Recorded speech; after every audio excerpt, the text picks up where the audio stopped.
राधे राधे। जय श्रीमन्नारायण। कवना से लगल बजरिया हम छठ करबोना। कार्तिक मास लगल बजरिया हम छठ करबोना। कहेली गौरा दई हम छठ करबोना। कहेली गौरा दई हम छठ करबोना। अपना गणपति बाबू के बान्हे धरबोना। अपना कार्तिक बाबू के बान्हे धरबोना। बान्हे धरबो पुतवा जोड़ा नारियल खरीदबोना। बान्हे धरबो पुतवा जोड़ा सिपुली खरीदबोना। ओहे नारियलवा छठी मई के अर्घ देबोना। ओहे सिपुलिया छठी मई के अर्घ देबोना।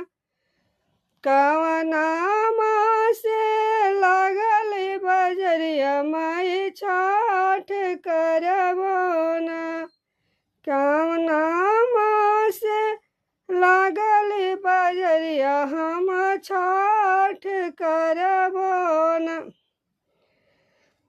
कार्तिक मास लगल बजरिया हम छठ करबोना। कहेली किरण दसी हम छठ करबोना। अपना रतन बाबू के बान्हे धरबोना। अपना रतनेश बाबू के बान्हे धरबोना। अपना नितेश बाबू के बान्हे धरबोना। बान्हे धरबो पुतवा जोड़ा से शरीफवा खरीदबोना। बान्हे धरबो पुतवा मुरैया खरीदबोना। बान्हे धरबो पुतवा जोड़ा गागल खरीदबोना।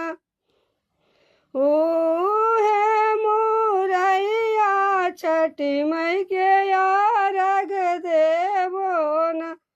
ओहे हरदिया छठी मई के अर्घ देबोना। कहेली किरण दसी मई छठ करबोना। के अपना सोलनी बेटी के बान्हे धरबोना। बान्हे धरबो धियावा जोड़ा कोसिया खरीदबोना। ओहे कोसिया लई छठी मई के कोसी भरबोना।